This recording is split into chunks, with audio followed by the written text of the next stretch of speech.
Quelqu'un peut dire Amen avec moi? Amen. Ok, donc ce matin, je vais parler encore du nom de Jésus-Christ. Je vais parler aussi de la foi, notez ces 2 points. Je vais parler du nom de Jésus-Christ. Je vais parler aussi de la foi. Ce sont ces 2 points dont je vais parler aujourd'hui. Ce sont des petits enseignements que le Seigneur me met à cœur pour pouvoir exhorter l'Église pendant cette période de confinement. Nous allons parler du nom de Jésus-Christ et nous allons parler de la foi. Amen. Amen. Nous allons parler de ces deux éléments. Nous allons essayer d'actualiser ces 2 éléments aujourd'hui pendant cette période de confinement. Nous allons voir l'utilité, l'importance de ces 2 éléments, de ces 2 points que nous avons énumérés ou annoncés. Amen. Amen. Mais avant cela, je vais notre grand thème,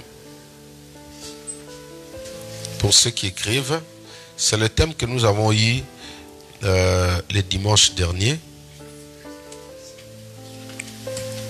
Amen. Amen. Je veux que nous puissions rester voilà 4 objectifs que Dieu veut atteindre pendant la période de confinement. Amen. Amen. 4 objectifs ou 4 buts que Dieu veut atteindre pendant la période de confinement. J'aimerais introduire la parole de ce matin en disant: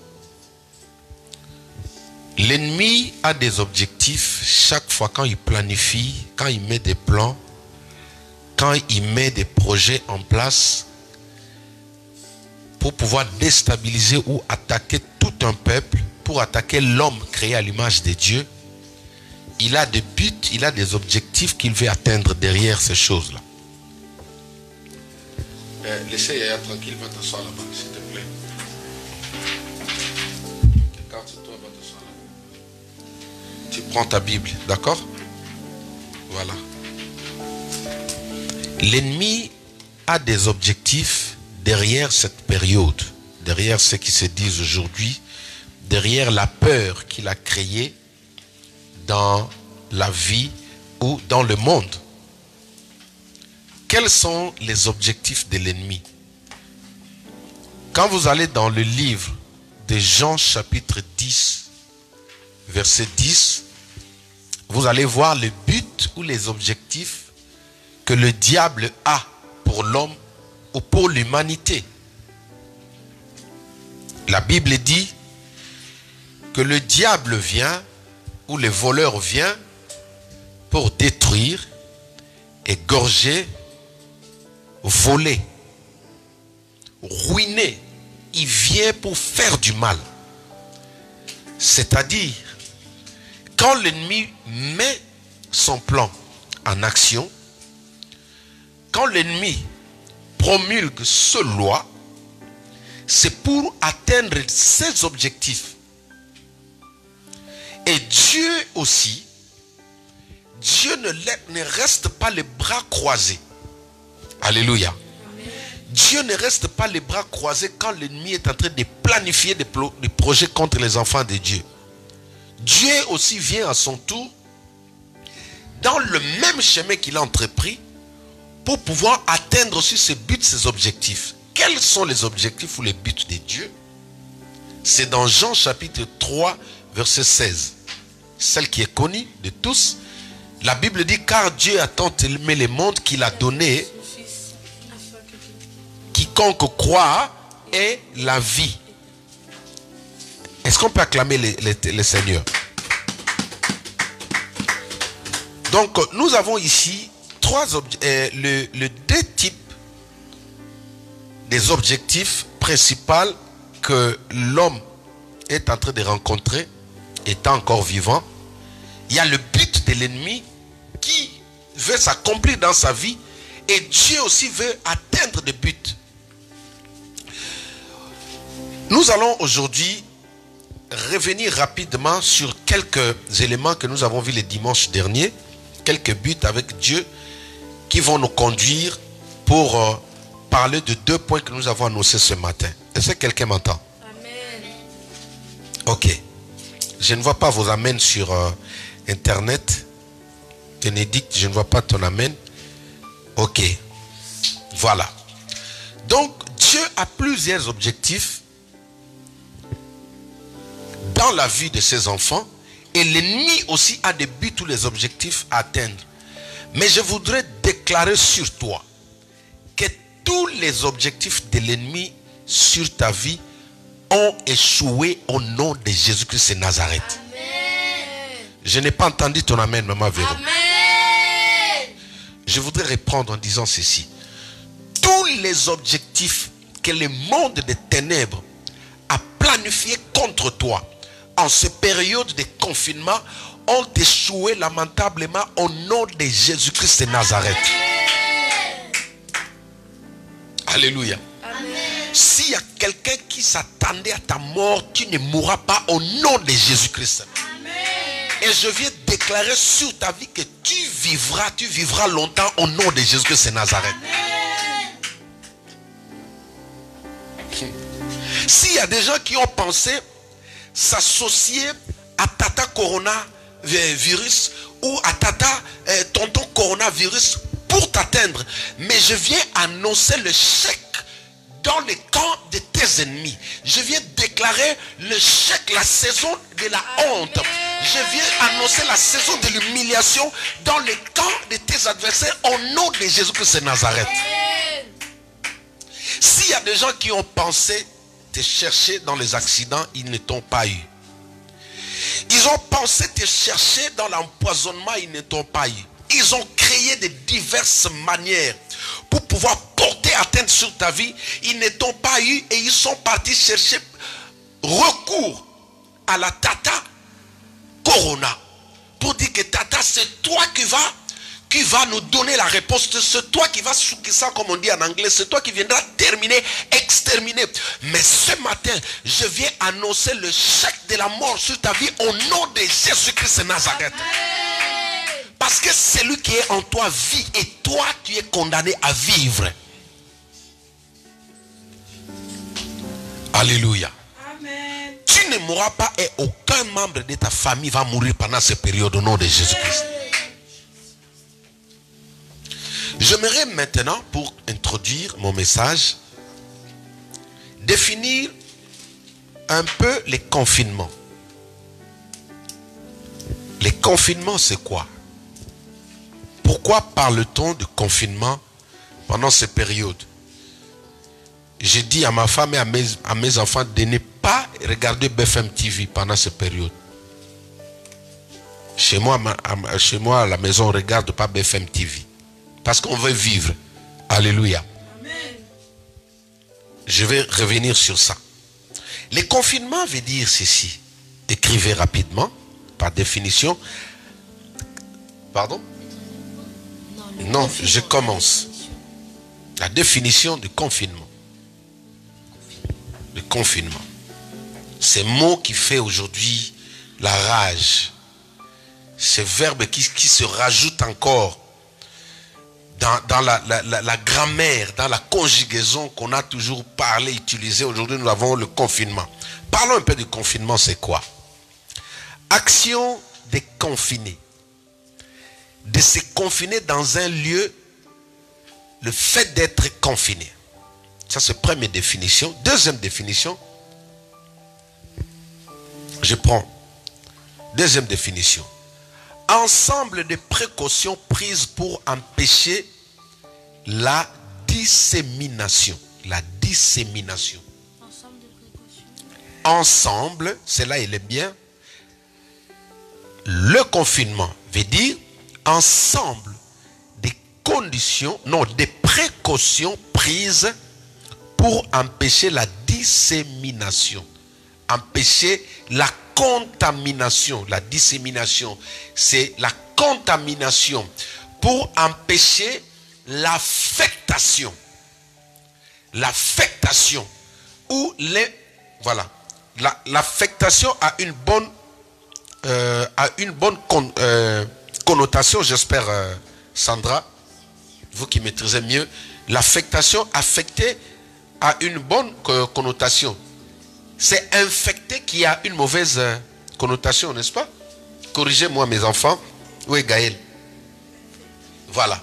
C'est-à-dire que ensemble des précautions prises pour empêcher l'homme à être infecté. Par quoi? Par une maladie, par deux microbes, par des virus comme celle qui fait aujourd'hui éparpillé, voilà, ou éparpillé. Ok. Amen. Amen.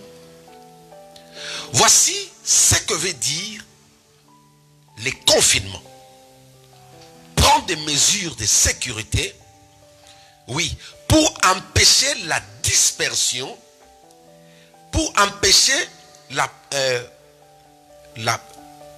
pour empêcher l'éparpillement, merci Gaël, pour empêcher encore la dissémination ou propager, empêcher quelque chose à se propager pour atteindre les autres. Merci mes enfants, que Dieu vous bénisse. Amen. Amen. Maintenant, c'est le terme qui fait ravage aujourd'hui. Nous allons voir avec vous que même au temps de la Bible, ce terme a existé mais d'une autre manière. Alléluia. Dans la Bible, les gens ont été, ou les enfants de Dieu ont été aussi confinés dans le but de se mettre à l'abri de la contagion, de se mettre à l'abri des virus, de se mettre à l'abri de la mort.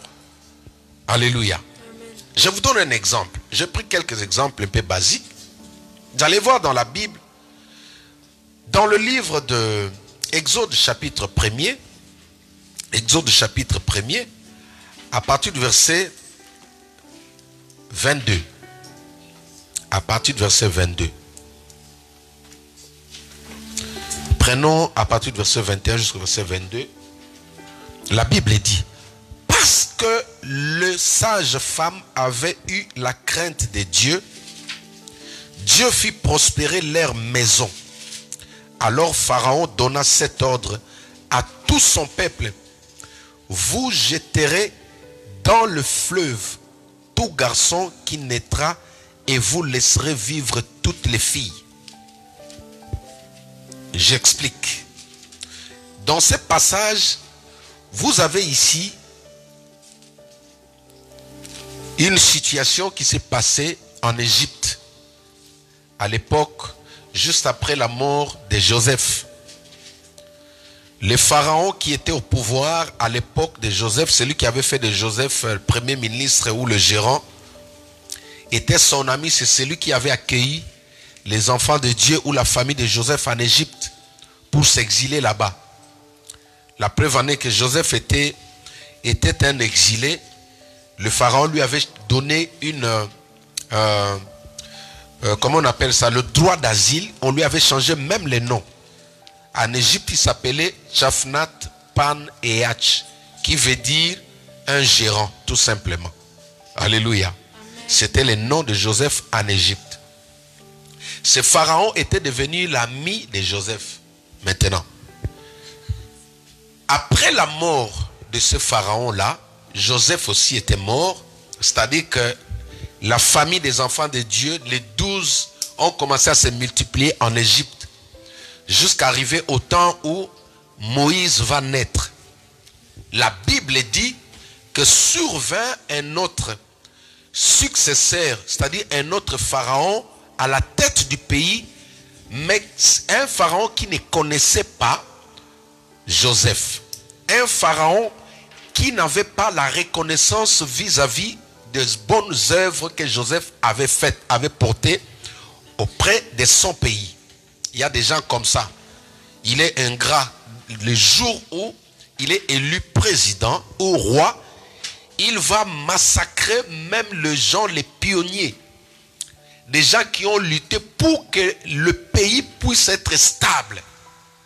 C'est le genre de pharaon qui arrive à la tête de l'Égypte. Comme il n'était pas reconnaissant vis-à-vis des bienfaits de Joseph, qui avait épargné son pays pendant la sécheresse qui était venue, vous connaissez l'histoire, il va remarquer quelque chose. Il remarque que le peuple juif ou les enfants de Dieu devenaient de plus en plus nombreux en Égypte. Craignant un coup d'État venant des Juifs, craignant un soulèvement ou une révolution ou une résistance, il va avoir l'inspiration de pouvoir mettre en place cette loi afin de pouvoir tuer tous les enfants qui venaient de naître à cette époque-là. C'est le verset 22 que nous venons de lire. Il ordonne que l'on tue tous les enfants. Pendant cette période-là, Moïse vient de naître. Dis avec moi Moïse. Moïse veut dire tirer des eaux. Veut dire tirer des eaux. Maintenant, quand il ordonne ces massacres des enfants mâles, c'est-à-dire ce jour-là, pendant cette période-là, on a tué tous les bébés garçons. Parce que le roi craignait que les garçons se multiplient et il était déjà informé qu'un roi, un libérateur, le vrai libérateur des Juifs va naître parmi eux. Ils ont tué et ce jour-là, tous les Hébreux se sont retrouvés en état de confinement. Dis avec moi confinement. Confinement. Toutes les familles hébreues sont restées chez eux. Ils se sont cachés. Ils se sont confinés pour échapper à la mort. Mais malgré cela, l'armée égyptienne venait frapper de porte en porte chez les Hébreux. Ils ont tué, ils ont massacré des enfants hébreux ce jour-là. Excepté Moïse. Pourquoi? Le Saint-Esprit, je vais parler du Saint-Esprit, parce que c'est lui, il a existé même dans les temps anciens. Il va inspirer le parent de Moïse de pouvoir prendre Moïse, mettre l'enfant dans un panier et aller le cacher au bord des eaux. Et quand ils ont posé Moïse au bord des eaux, les courants marins, suivez-moi ici, le courant marin a entraîné l'enfant jusque vers une destination. L'eau, le Nil traversait dans le palais royal. Amen. Le palais du roi faisait face au Nil, le fleuve Nil. Maintenant, quand le courant marin est venu, il a pris cet enfant, il l'a ramené pour grandir dans la maison du roi. Alléluia. Donc, j'ai donné ce texte juste pour vous expliquer que même dans l'ancien temps, les confinements ont existé. C'était une manière d'éviter la mort. C'était une manière de se mettre à l'abri des attaques de l'ennemi. C'était une manière de sauver sa peau, de sauver sa vie, de ne pas être contaminé ou de ne pas être atteint. Alléluia. Ça, c'est le premier exemple. Je vous donne juste des exemples. Ce n'est pas notre prédication, mais je vous donne des exemples pour vous faire comprendre que ça a existé. C'est-à-dire, si aujourd'hui, la France le met en place parce qu'ils se sont inspirés quelque part. Deuxième exemple, nous allons prendre encore dans Exode chapitre 12. Celle que nous avons parlé depuis 3 dimanches. Vous connaissez, là dans le livre d'Exode chapitre 12, la Bible dit quoi? Que Dieu ordonna, va dire à Moïse, d'interpeller tous les enfants d'Israël, afin que ce jour-là où Dieu va sanctionner l'Égypte, quand l'ange de la mort va passer, que les Hébreux restent confinés dans leur maison, que personne ne puisse sortir. Alléluia. Amen. Ils sont, Exode chapitre 12, à partir du verset 12, vous avez déjà ça dans nos précédentes prédications, je crois que vous avez ça. J'essaie juste de revenir avant de toucher ce que nous avons. Oui, gloire à Dieu. Ah, ils sont là. Que Dieu vous bénisse, notre famille de Ghana. Je vous cherchais depuis longtemps. Je ne vois pas mes enfants. Je suis un peu attristé. Que Dieu vous bénisse. Alléluia. Suivez-moi ici très bien. C'est 12, verset 12. Voilà, il y a Gaël qui vous donne le verset. Exode chapitre 12, verset 12. Alors, Dieu recommande à Moïse de dire à ses frères de rester confinés. Pourquoi? Pour être à l'abri de l'ange de la mort qui va frapper en Égypte. Est-ce que je me fais comprendre? Donc c'est juste pour nous dire que ce période-là, Dieu a ses objectifs, a des buts à atteindre derrière les confinements. Et le diable aussi a le but, des objectifs à atteindre pendant la période du confinement. Mais tel que je l'ai dit à mon introduction, tous les plans de l'ennemi, le but satanique, pendant ces périodes de confinement sur ta vie, sont déclarés nuls et sans effet au nom de Jésus-Christ de Nazareth. Si la mort va traverser pendant la période du confinement, son adresse c'est chez les Égyptiens. Dis avec moi, Égyptiens. Parce que dans ma Bible, dans Ésaïe, il est dit, je donne l'Égypte en rançon pour Israël.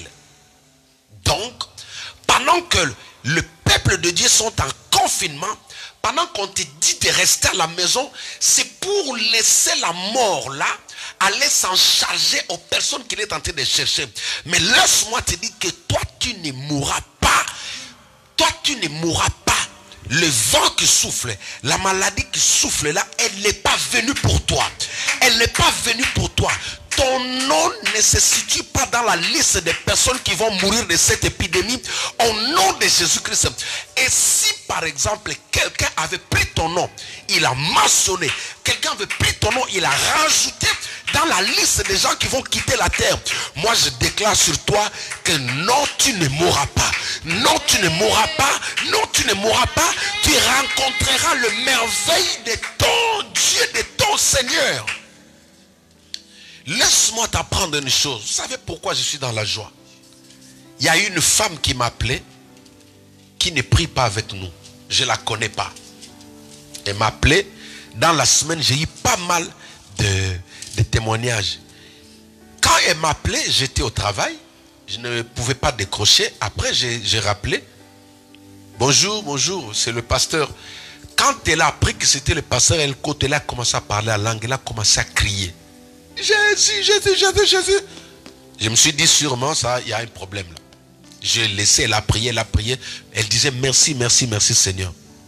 Finalement, je l'écoutais et me dit, pasteur, ça fait une semaine à peu près que je suis en train de vous suivre sur internet, de suivre vos prédications. Je travaille dans un hôpital. C'est une infirmière. Et au moment où je vous parle, ça faisait une semaine que je suis resté confiné dans ma maison parce que j'étais atteint de ce virus, Corona, voilà. À l'hôpital, ses collègues l'ont conseillé d'aller mourir chez lui à la maison. Je suis à la maison. Maintenant, quand elle est arrivée à la maison, elle s'est dit, comme il n'y avait pas de solution, je vais aller sur Internet. Mais pour aller sur Internet, qu'est-ce qu'elle a fait? Elle a pris son stylo, elle a commencé à composer des noms au hasard. Pendant qu'elle composait les noms, suivez-moi, c'est un témoignage vrai. Aujourd'hui, elle fait partie de mes enfants. Amen. Alléluia. Amen. Elle a commencé à composer, elle a pris son stylo, elle a écrit N. Elle a rajouté encore, elle a mis K. Elle a mis O. Après, elle a mis T. Elle a mis encore O. N Koto. Maintenant, quand elle a vu qu'il y avait un nom qui était composé, elle a dit, bon, je vais essayer de mettre ce nom sur YouTube. À ce moment-là, elle est malade. Elle souffre, elle attend la mort. Elle a pris ce nom, elle a mis sur YouTube. Quand elle a cliqué sur YouTube, elle voit le monsieur qui est en train de vous enseigner là. Elle voit toutes les prédications de monsieur Nkoto, Jean-Jacques, qui sort devant elle. Alléluia. Amen. Maintenant, elle était curieuse et dit, bon, je vais quand même écouter, comme je ne peux pas sortir, je suis malade, Je ne peux pas aller de gauche à droite. Elle va cliquer sur l'un de mes prédications. Elle commence à suivre. Le Saint-Esprit a commencé à la saisir. La puissance de Dieu a commencé à la toucher. La puissance de Dieu a commencé à la toucher. Elle a écouté, elle m'a dit, elle a écouté plus de 10 de nos prédications sur Internet. Amen. Alléluia. Amen. Non, la main de l'Éternel n'est pas courte pour agir. Amen. Elle dit, pasteur, quand j'ai commencé à faire la prière de feu, neutraliser le serpent démasqué, quand elle a commencé à faire cette prière de feu, elle dit qu'elle a senti quelque chose sortir de son corps. Et quand cette chose-là est partie depuis ce jour-là, elle est complètement guérie. Amen. Est-ce qu'on peut acclamer le Seigneur? Alors, c'était un miracle. Elle ne s'attendait pas qu'elle pouvait recevoir un miracle. Elle est guérie de cette maladie. C'est pourquoi elle s'est dit non, je vais tenter un peu le numéro qu'on a mis là sur Casarema. Je vais voir si je vais avoir ce pasteur-là.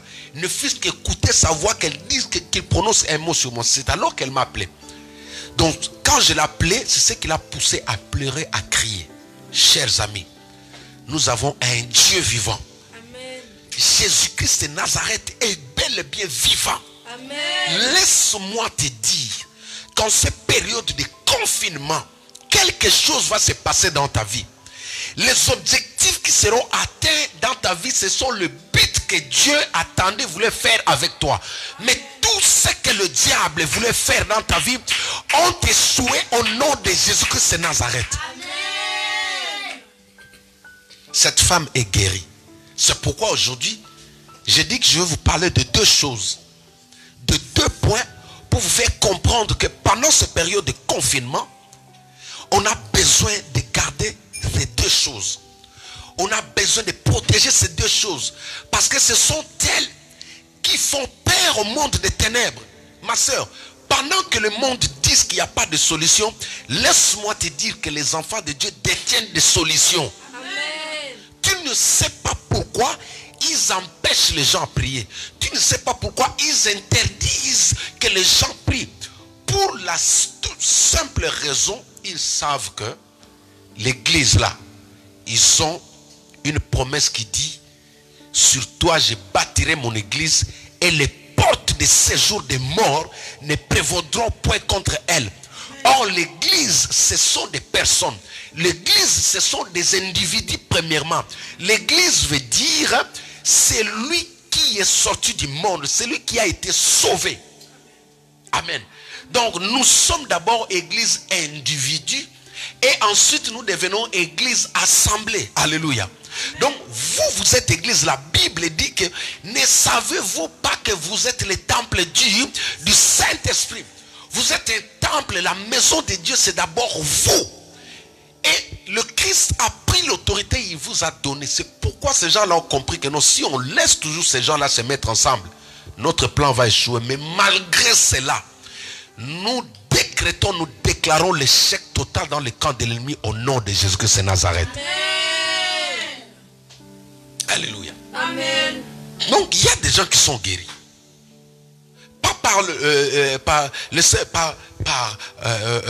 ce qu'on nous dit la chloroquine, mais elle est guérie, c'est une infirmière, un corps médical.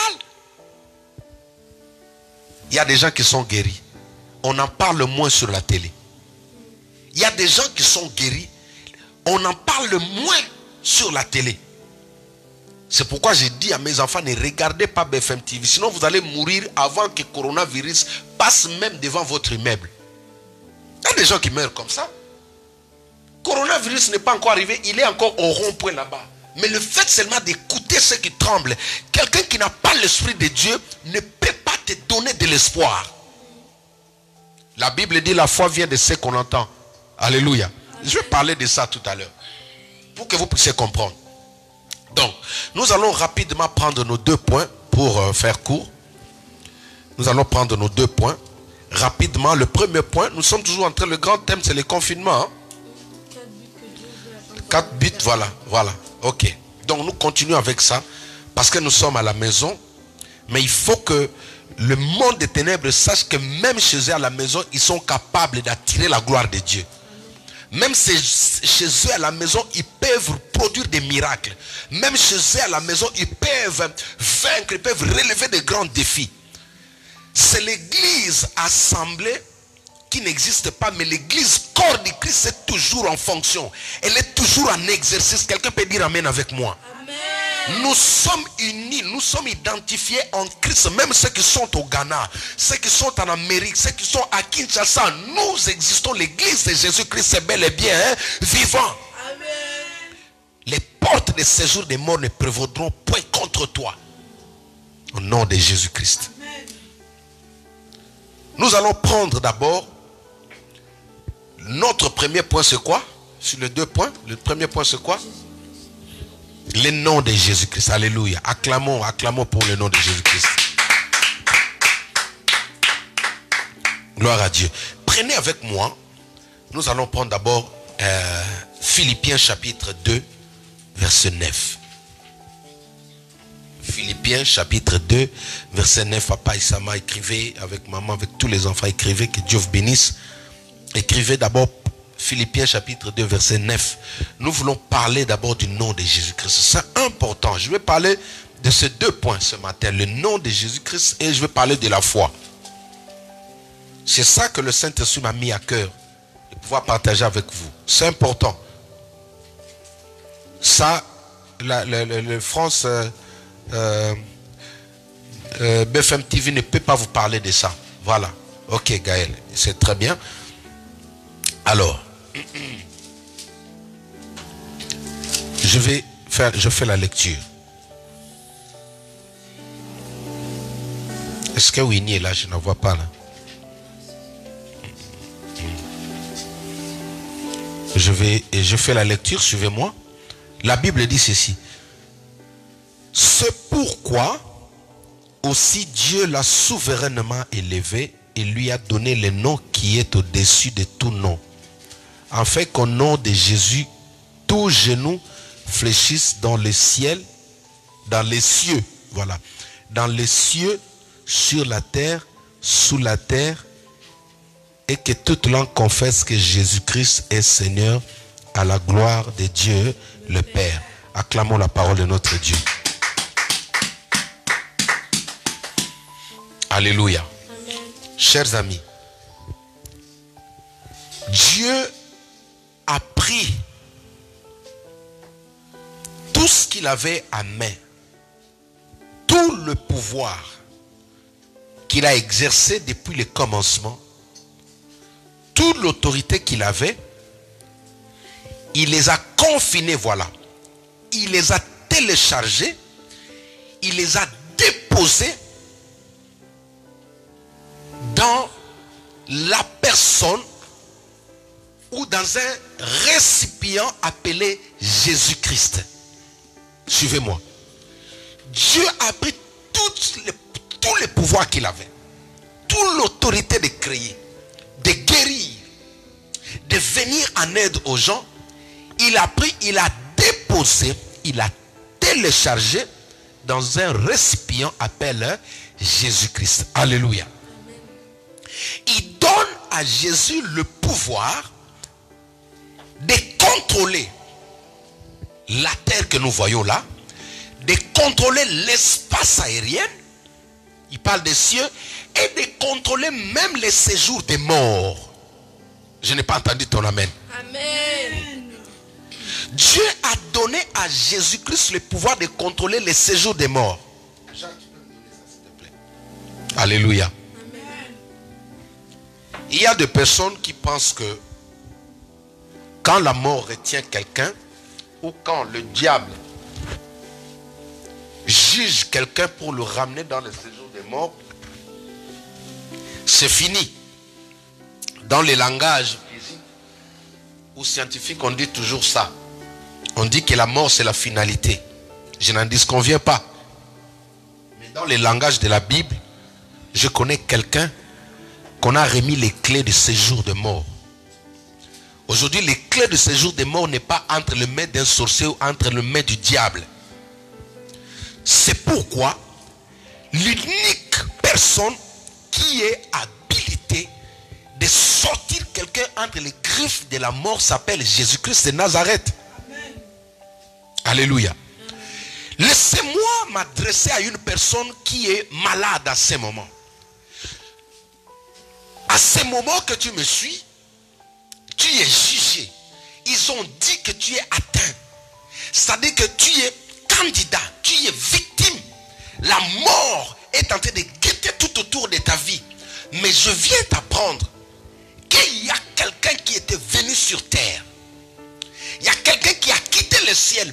Il est venu, il est mort, il a sauvé un peuple, il a racheté un peuple. Et cette personne-là s'appelle Jésus-Christ de Nazareth. Lui, il est capable de guérir plus que les Doliprane. Il est capable de libérer une personne du griffe de la mort. Il est capable de sortir quelqu'un dans un profond coma. Tu es dans le coma alors que le médecin ne peut pas te tirer du coma. Tu es dans le séjour des morts, mais lui, la Bible dit que Dieu lui a donné le pouvoir, l'autorité. Là où la médecine ne peut pas aller, là où la science ne peut pas aller, là où le pasteur ne peut pas aller, là où l'évangéliste ne peut pas aller. Mais Jésus-Christ de Nazareth, quand il s'élève, il descend jusqu'au séjour des morts pour effacer ton nom dans la liste des personnes qui vont mourir du comment là? Quoi là? Voilà, ce que vous avez rajouté là. Kononini, voilà. Alléluia. Amen. Jésus-Christ a reçu le plein pouvoir. C'est pourquoi on l'appelle souverain. La Bible dit, on rajoute l'adjectif souverain. La Bible dit que Dieu l'a souverainement élevé. On a fait de lui souverain pour être incontestable. Est-ce que tu me crois? Pour être irrésistible. Pour être, c'est-à-dire pour que personne ne puisse protester quand lui parle. Alléluia. Quand Jésus-Christ parle, les esprits qui sont dans les airs, les esprits qui dominent dans les cieux, les esprits qui envoûtent aujourd'hui la terre, qui envoûtent les pays. Récemment, j'avais reçu une vision. Attention les enfants, vous touchez la caméra là. Ne soyez pas distraits s'il vous plaît là. Récemment, j'avais reçu une vision. Mes enfants, ils comprennent, vous savez de quoi il s'agit. Où le Seigneur, le Saint-Esprit m'avait montré, j'ai vu un tigre dans les airs. C'était un tigre avec, c'était avec quoi encore, j'ai oublié là. J'avais vu un tigre, j'avais des animaux un peu féroces que j'avais vu comme ça. Alléluia. Amen. Et ces esprits-là ont attaqué le monde, ils ont commencé à entrer dans des maisons. Et quand ils entraient dans des maisons, je voyais des gens sortir en forme de moutons, en forme de brebis. Vous vous rappelez, non? Voilà. Voilà un peu ce qui règne maintenant. Mais quand cet animal-là est arrivé là où moi j'étais, il n'a pas pu se rapprocher. Vous savez pourquoi? Parce que nous portons la mention de Christ sur nos visages. Nous portons la marque de Jésus-Christ sur le visage. C'est-à-dire que les esprits méchants dans les lieux célestes, ceux qui sont en train de commanditer les maladies dans les airs, ceux qui sont en train de polluer l'air, ceux qui sont en train de polluer l'oxygène, ceux qui sont en train de polluer avec les armes chimiques, Dieu a déjà remis le pouvoir de vaincre ces esprits-là à Jésus-Christ de Nazareth. Amen. Alléluia. Amen. Jésus-Christ a été déjà couronné, a été fait roi, a reçu le pouvoir de dominer sur tous ces esprits-là. C'est pourquoi toi, pendant cette période, tu ne tomberas pas au nom de Jésus-Christ. Je dis que tu ne tomberas pas au nom de Jésus-Christ. Peu importe la douleur, je dis bien, peu importe les symptômes que tu ressens sur ton corps là, mais je déclare que tu ne mourras pas au nom de Jésus-Christ de Nazareth.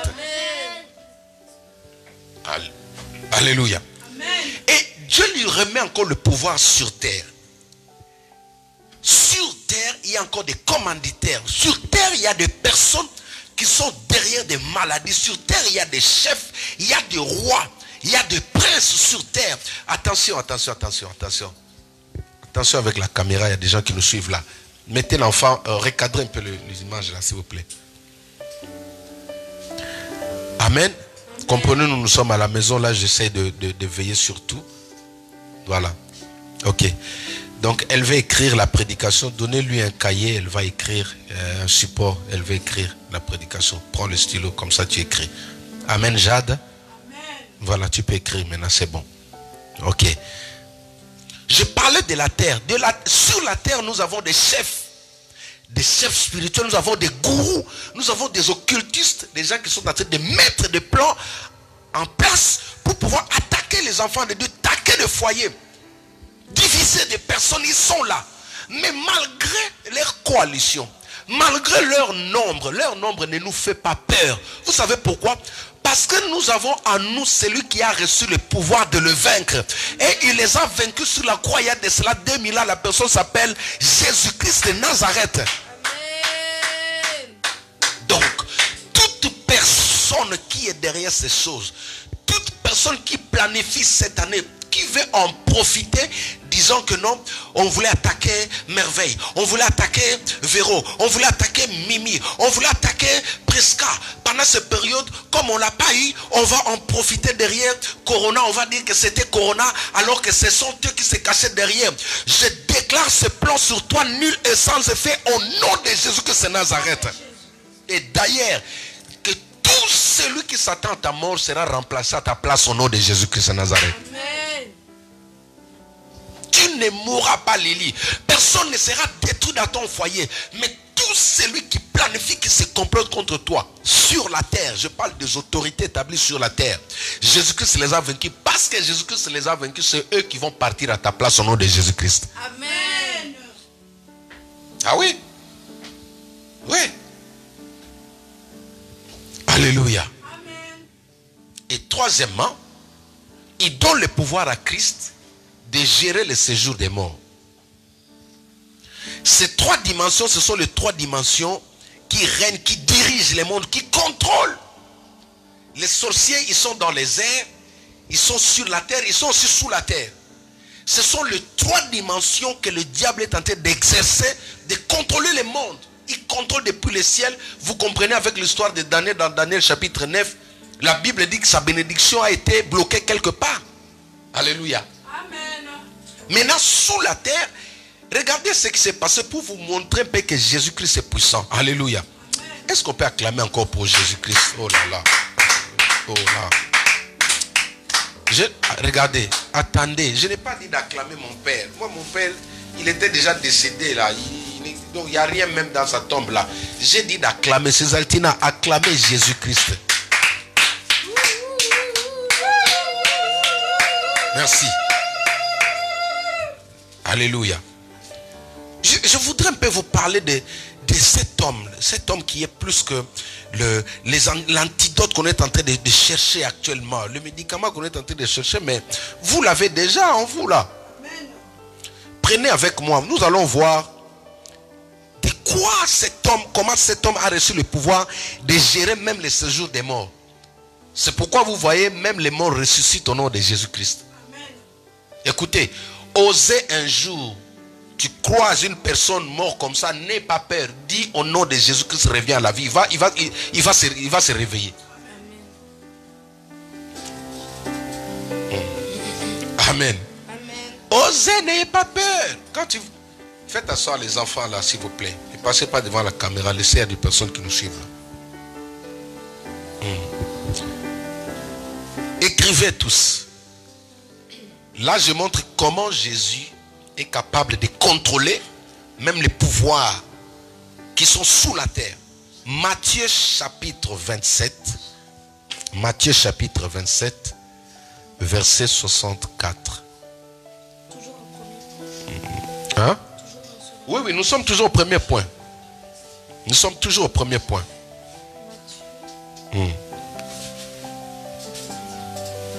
Pardon? Matthieu chapitre... Alors, attendez. Matthieu chapitre 27. 27. Prenons d'abord le verset, à partir du verset 50. Commençons au verset 50. Est-ce que Merveille est en train d'écrire? Matthieu 27. Oui, Gaël, commençons d'abord au verset 50. Comme ça, vous allez lire ça même à la maison. Vous allez lire ça à la maison. La Bible dit ceci. Jésus poussa de nouveau un grand cri. Il rendit l'esprit. Et voici le voile du temple se déchira en deux depuis le haut jusqu'en bas. La terre trembla, les rochers se fendirent, les sépulcres s'ouvrirent. Écoutez bien.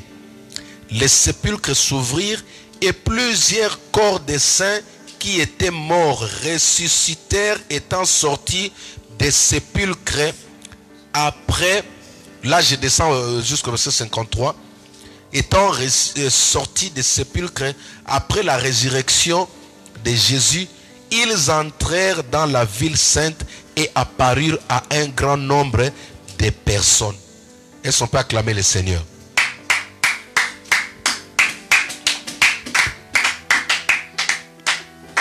Alléluia. J'ai donné ce texte pour vous montrer de quoi ou comment Jésus-Christ est puissant et capable d'aller chercher quelqu'un qu'on avait déjà enterré. D'aller prendre l'âme d'une personne qui était retenue en enfer. Qui sont sortis ensemble avec Jésus-Christ? Les Samson, tous les héros qui nous ont précédés, qui sont morts pour montrer que l'homme est toujours faillible. Jésus-Christ les a tous repris. C'est pourquoi je dis aux gens, si tu attends que tu vas voir Samson en enfer, il n'est plus là. Regarde là, il était déjà sorti. Jésus les a pris. La Bible dit que les tombes, tout était cassé. Ces gens-là sont sortis. Ces gens-là attendaient l'arrivée du Christ sous la terre. Bien-aimé, c'est juste pour te dire quoi? Qu'en ce jour, même si l'esprit des morts te réclame, suis-moi très bien, même si le diable en personne te réclame, ils ont déjà planifié une tombe pour toi. Ils ont pris ton nom, ils l'ont placé derrière ceux qui t'ont précédé dans ta famille. Laisse-moi te dire que celui qui est en toi, Jésus-Christ de Nazareth, a le pouvoir de casser ces tombes-là. Ici, la Bible dit que les tombes étaient cassées. Les tombeaux étaient brisés. Il a libéré les gens qui étaient confinés dans la tombe. Si Samson était sorti, si Noé était sorti, si Abraham était sorti, si Moïse était sorti, et ce matin je déclare que Jésus-Christ vient te sortir de la tombe où on t'a gardé au nom de Jésus-Christ. Amen. Toi, tu ne vas pas rester dans la tombe. Tu ne resteras pas dans la tombe parce que Jésus a reçu le plein pouvoir de casser la tombe. Alléluia. Amen. Où est-ce qu'on a enterré ta vie? Où est-ce qu'ils ont pris déjà ton corps? Il y a des gens qui marchent vivants alors que leurs esprits ont déjà été enterrés quelque part. Alléluia. Amen. Il y a des gens qui sont vivants, mais leur corps, leur esprit est déjà quelque part. Il est toujours malade parce que sa santé a déjà été transférée dans une tombe. Laisse-moi te dire, Jésus-Christ se lève ce matin dans ta vie pour briser la tombe, pour casser la tombe où on a enterré ta vie, où on a enterré ton élévation, où on a enterré tes affaires, où on a enterré ton succès, où on a enterré tes enfants. Jésus-Christ brise cette tombe ce matin au nom de Jésus-Christ. Alléluia. Amen. Tu vas sortir de cette tombe. Waouh. Est-ce qu'on peut acclamer le Seigneur? Merci. Ah, quelqu'un va sortir. Quelqu'un va sortir. Dis avec moi, je sors. Je sors. Dis avec moi, je sors. Je sors. Dis avec moi, je sors. Je sors. Je sors de la tombe de l'échec. Je sors de la tombe de Je sors de la tombe de la mort. sors de la tombe de la mort. Tu ne mourras pas. Alléluia. Amen. Moi, je ne t'ai pas dit que tu vas mourir. Je ne t'ai pas dit que tu vas mourir. Même si tu me donnes tous les indices, tout ce que les meilleurs médecins t'ont dit. Moi, je n'ai pas dit que tu vas mourir et tu ne mourras pas. Amen. Même si l'église est fermée, je continuerai à te dire que tu ne mourras pas au nom de Jésus-Christ. Amen. Regardez le pouvoir que Jésus-Christ a. Dites aux gens qui sont en train de pleurer, dites aux gens qui ont désespéré, dites aux aux gens qui ne croient pas que nous avons quelqu'un qui a le pouvoir de sortir les gens. Cette femme qui a témoigné, qui est guérie de cette maladie, je ne la connais pas. Chers amis, tous ces mois, je ne fais que récolter des témoignages. Je dis à ma femme, parfois, à un moment donné, j'avais un peu de regrets disant, mais pourquoi je ne passe pas à la télé? Est-ce que les gens vont m'oublier? Alors que, les amis, j'ai compris qu'il y a des fois, c'est Dieu qui veut que son serviteur se cache un peu. Il y a des fois, il faut se cacher pour laisser le temps à Dieu de parler, de te justifier. Alléluia. C'est Dieu qui nous défend maintenant. C'est Dieu qui parle maintenant. Comment tu peux toucher quelqu'un? Tu lui dis, prends le stylo, écris N, K, O, jusqu'à formuler les noms d'un seul. Alléluia. Est-ce qu'on peut acclamer pour le Saint-Esprit? Alléluia. Elle est partie suivre la prière.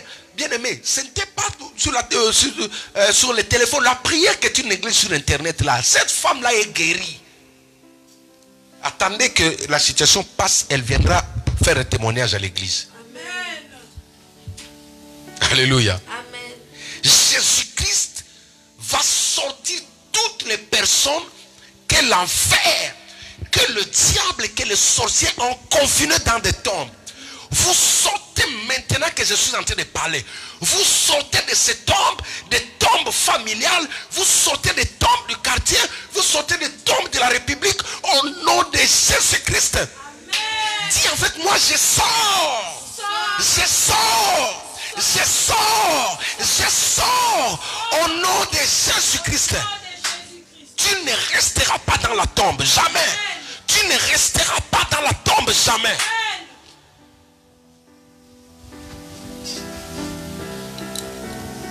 Comme j'ai toujours dit à mes enfants, si ton temps n'est pas encore arrivé, si tu appelles la mort, tu vas souffrir dans le séjour des morts. Oui. Un homme peut avoir la paix après la mort que s'il est mort les jours où Dieu avait prévu pour lui.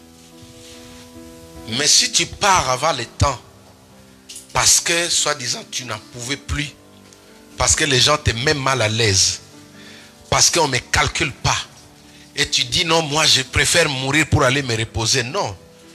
Le reste du temps qui t'est resté à vivre là, tu vas le purger dans le séjour des morts. Tu seras jugé, condamné là-bas. Alléluia. Amen. Avant que ton dernier jugement arrive, tu vas passer du temps dans le séjour des morts. Merci. C'est pourquoi Dieu dit, je mets la mort et la vie devant toi, mais moi Dieu, ma soeur, c'est Dieu qui te conseille de choisir la vie. Amen. Toi qui entends le conseil des médecins.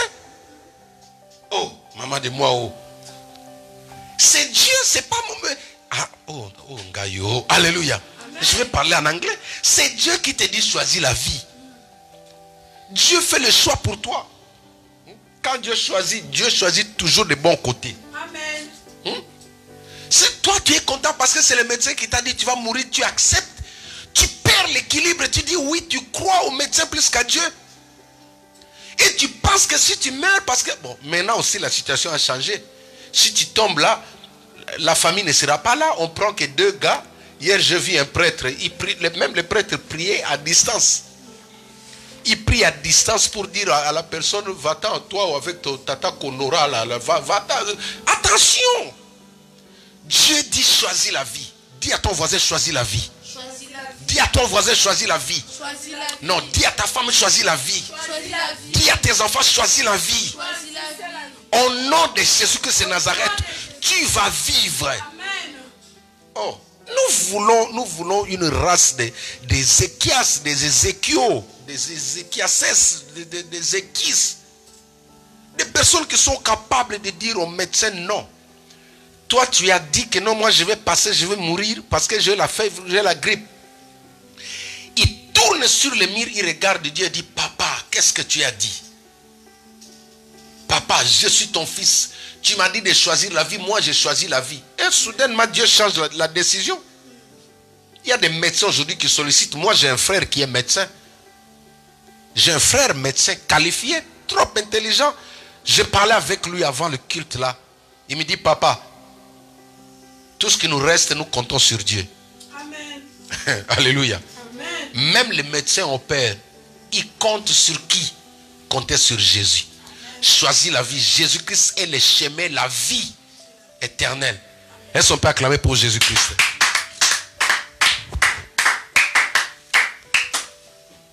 Le nom de Jésus te libère de la tombe où on t'avait confiné. Deuxième point, nous voulons parler de la foi. C'est là où nous allons clôturer. Nous voulons parler de la foi. La foi est un élément important pendant cette période, ma soeur Merveille. La foi est un élément très important que nous devons garder, protéger plus que l'argent, plus que tout. Ici en Europe, il y a des personnes qu'on appelle des sans-abri. Ces gens-là, pendant que je vous parle, il y en a qui sont encore sur la route, sur l'autoroute. Ils ne savent pas où aller. Parce qu'en Europe, pour qu'on vous place, ça prend du temps. À un moment donné, quand je méditais, j'ai dit Dieu. Mais nos frères sans abri qui sont en cours de route, ils vivent comment? Ils seront confinés où? Alléluia. Maman Rita, que Dieu te bénisse. Nous avons des sans-abri. Une fois, j'ai reçu une femme, une maman avec sa fille presque de 20 ans, qui sont venus me voir. Ils habitaient à Strasbourg. Et après le divorce, cette femme-là a travaillé à la mairie. Elle s'est retrouvée sans abri. Elle travaillait à la mairie de Strasbourg avec sa fille qui travaillait. Elles sont tous françaises. Elles étaient sans abri. Elles sont restées en cours de route et dormaient dans des endroits bizarres jusqu'à ce qu'un jour, ils m'ont vu à la télé. Ils sont venus me voir pour m'expliquer leurs problèmes afin que je prie pour eux. Je les ai reçus pour la première fois. Cette femme travaillait à la mairie, à l'endroit où on donne aux autres des maisons. Mais elle n'a pas pu avoir une maison. Quand ils sont venus, je les ai reçus après le culte, je les ai ramenés chez moi. On a mangé ici. Je priais pour eux, ils ne faisaient que pleurer. Je les ai ramenés là où ils devaient passer la nuit cette soirée-là. Donc ceux qui connaissent 115 pour ceux qui sont ici en France. En cours de route, elles ne faisaient que pleurer. Je suis resté avec eux toute la soirée. Il y a des personnes comme ça qui n'ont pas de maison, qui n'ont pas d'endroit où mettre la tête. Mais ces personnes-là, ils sont protégés comment? Lisons la parole de Dieu. Hébreux chapitre 11, à partir du verset 1er. C'est le deuxième point, je parle de la foi. Maman Rita, vous écrivez. Hébreux chapitre 11, la Bible dit ceci. Or, la foi est une ferme assurance des choses qu'on espère, une démonstration de ce qu'on ne voit pas. Alléluia. Je répète, or la foi est une ferme assurance des choses qu'on espère, une démonstration de ce qu'on ne voit pas. La foi est une ferme assurance. J'avais parlé de la foi comme étant l'assurance qu'il nous faut. Pendant cette saison de confinement, nous avons besoin d'être assurés. Pas chez MMA, pas chez La Poste, pas chez Société Générale. Nous avons plusieurs différentes assurances ici. Assurance 2000, pas chez Assurance Gaël. Non, mais nous avons besoin d'être assurés à Christ Jésus notre Seigneur. Alléluia. Parce que c'est lui la meilleure assurance.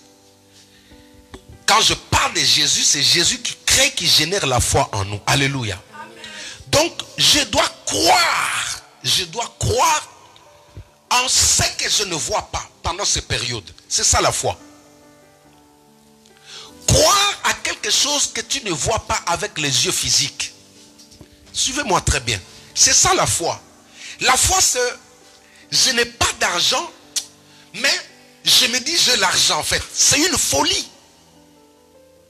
Paul dit dans le livre des Corinthiens, il dit, la prédication de la croix est une folie pour ceux qui périssent. Mais pour ceux qui croient, cela est une puissance. Pour ceux qui croient en Christ, la foi est une puissance. C'est-à-dire, là où on ne voit pas la guérison, toi tu vois, toi tu vis la guérison. Amen. Comment une personne guérie se comporte, toi tu te comportes comme ça. Une personne qui est en bonne santé vit comment il parle, comment, c'est ça la démonstration de la foi. Un malade parle toujours avec l'attitude d'un faiblard. Oui, c'est vrai que le corps est fatigué. Parfois, on manque de l'énergie.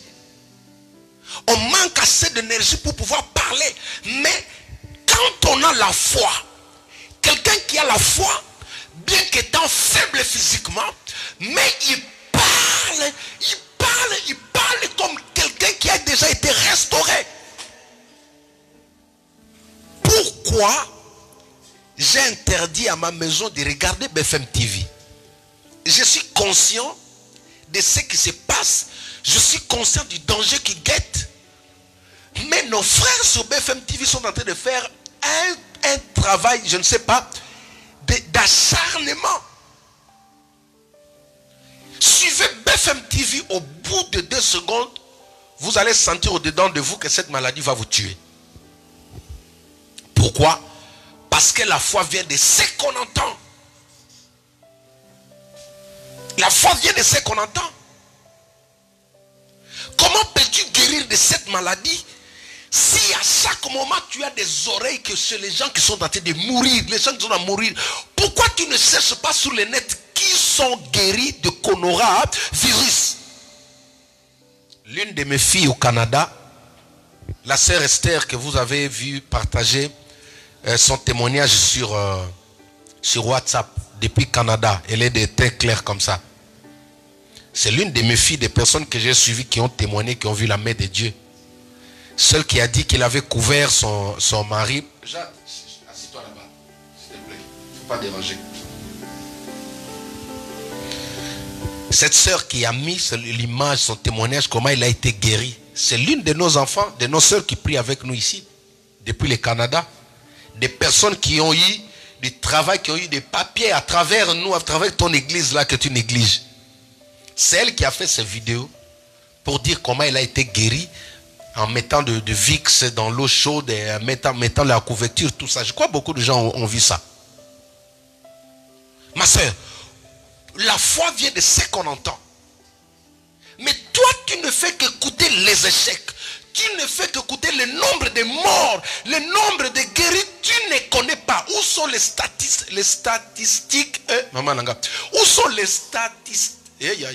Où sont les statistiques des personnes recensées guéries du coronavirus en cette période? On n'en parle pas. Parce que l'objectif c'est quoi? Détruire la foi. Jésus a dit, quand le Fils de l'homme viendra, trouvera-t-il la foi? Laisse-moi te dire que tu as besoin de protéger, de garder la foi. Tu as besoin de garder la foi, ma soeur. Ce qui va te guérir, ce qui va chasser la maladie de ton corps, c'est la foi. Parce que la foi est une démonstration des choses qu'on ne voit pas.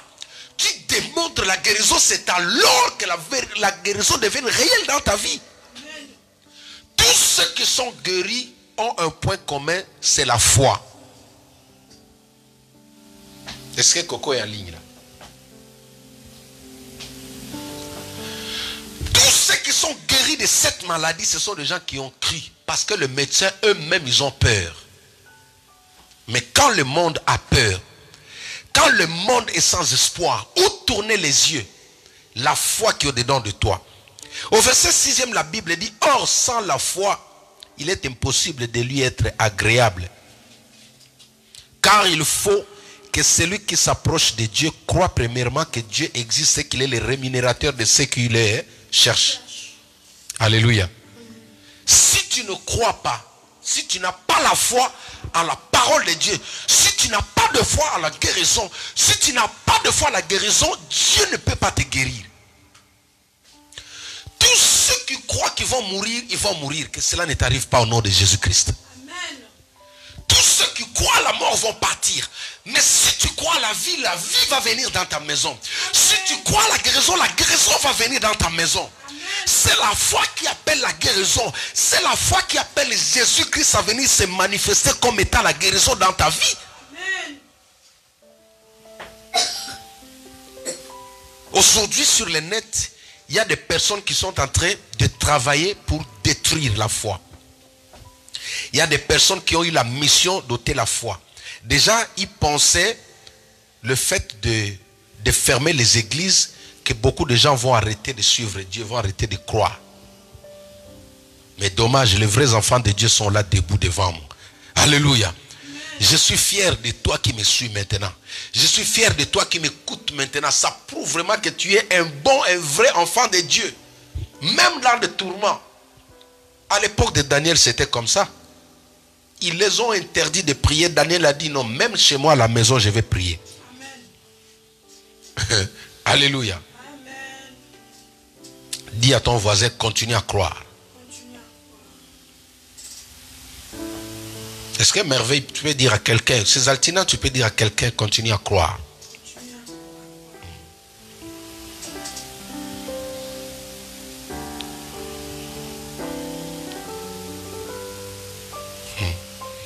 Alléluia. Amen. Ils sont en train de faire un travail acharné.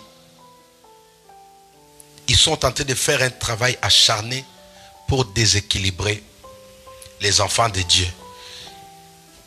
Nous allons lire un verset de la Bible.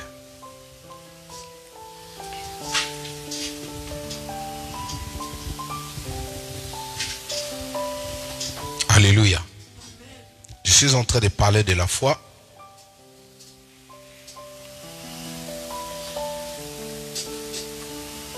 Nous allons voir ça dans la Bible. Luc chapitre 18.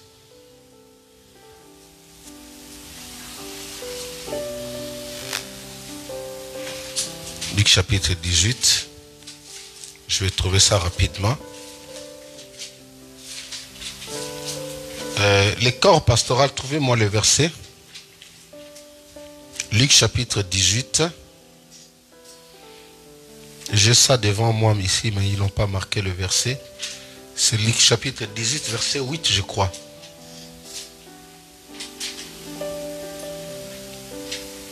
Trouvez-moi ça.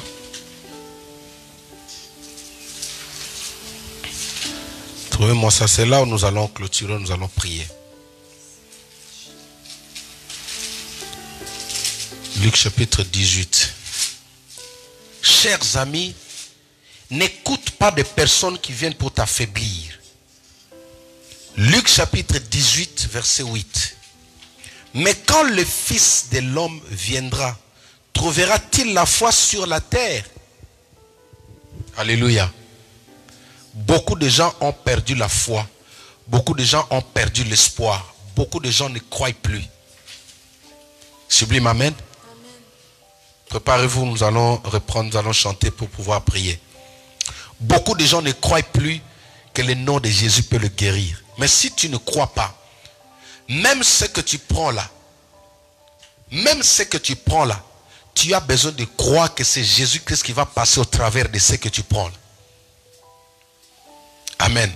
Amen. Chez moi, au Congo, là-bas, on m'a dit qu'il y a... Le marché n'est pas rempli de pondou ni de légumes. Aujourd'hui, c'est les Congo Bololo. Oui, c'est bien, ça guérit. Même moi aussi, je vous conseille d'en prendre. Mais même le Congo Bololo là, pour qu'il devienne Congo guérisseur, il a besoin de trouver la foi en toi. C'est le même médicament là que ceux qui sont morts, il y en a qui ont pris ça. Mais parce qu'ils ont pris les médicaments sans la foi.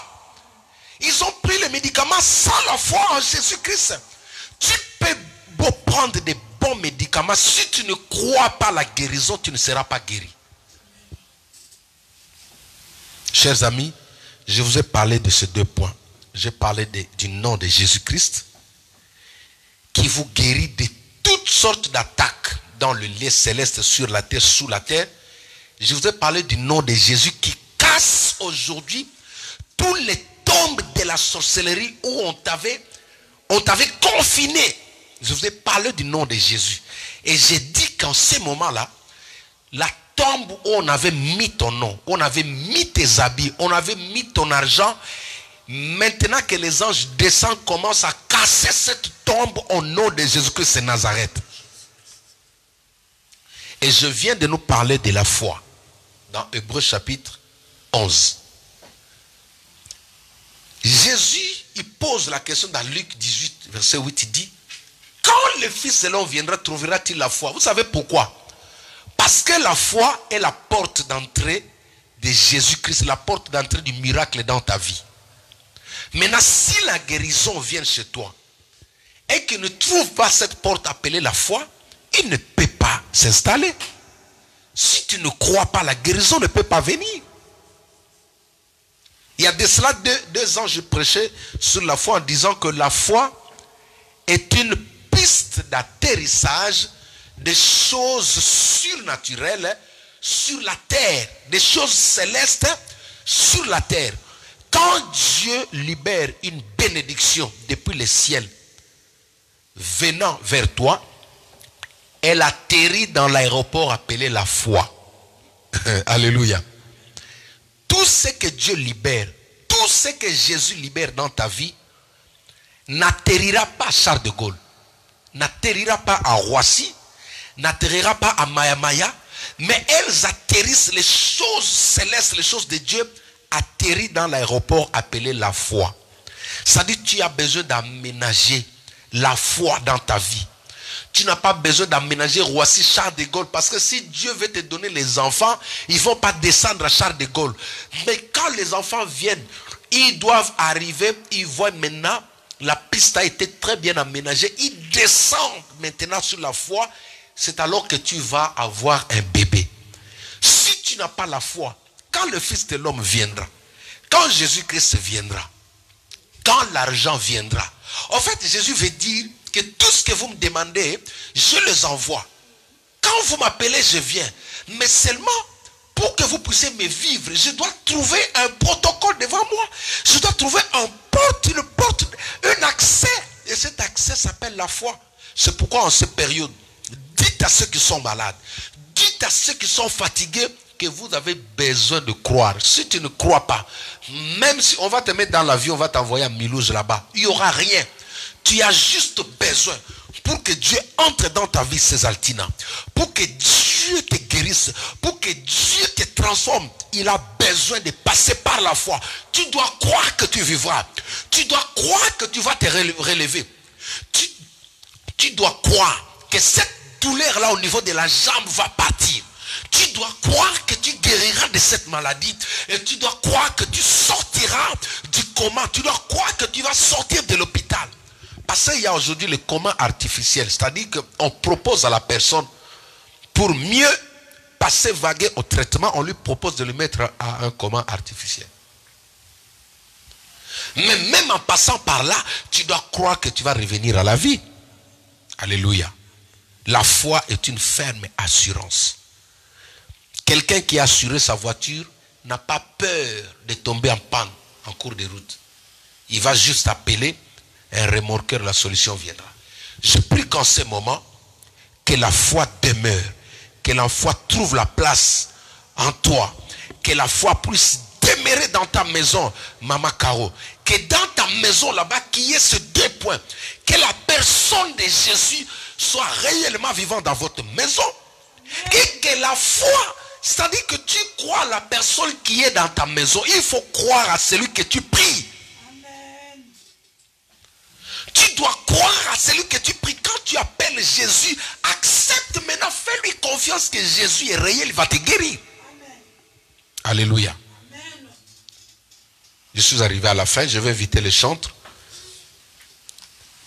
Bien-aimé, je crois que pendant cette période de confinement,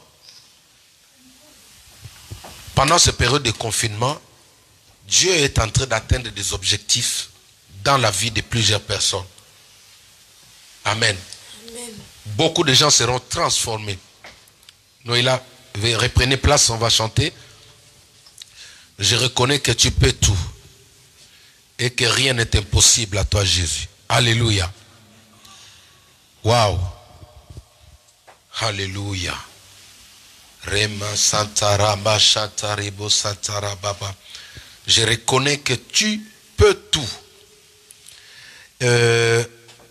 Nous avons un compte en ligne où je demanderai à mes enfants, à Winnie, de mettre cela sur ma page pour permettre à tous ceux qui voudront nous soutenir financièrement, parce que notre salle, elle est toujours là, on la garde.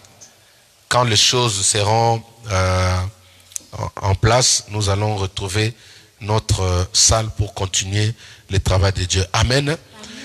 Donc, gardons nos yeux fermés. Je vais prier. Pendant ces moments, les chants sont en train de prendre place pour nous amener encore dans la présence de Dieu pendant quelques heures, pendant quelques minutes. Plutôt, je vais déclarer des paroles de guérison. Alléluia.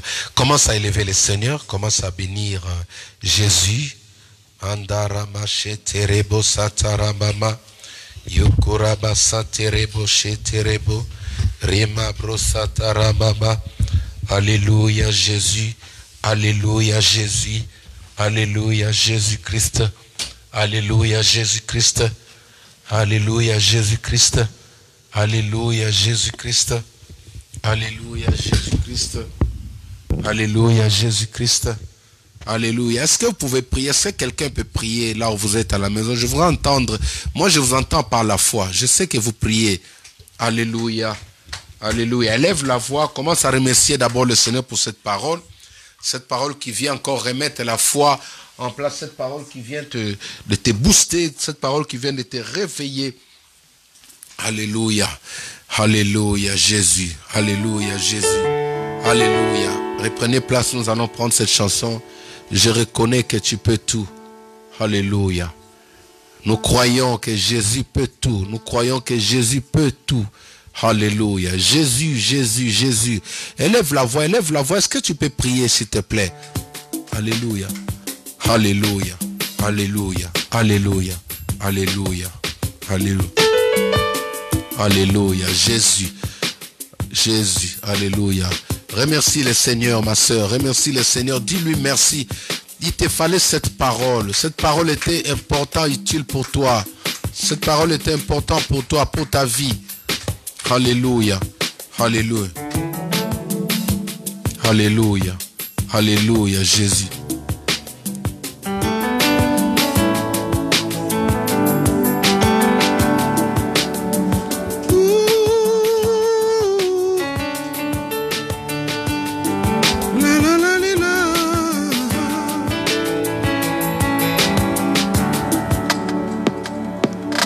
Je reconnais que tu peux tout et que rien ne t'est impossible.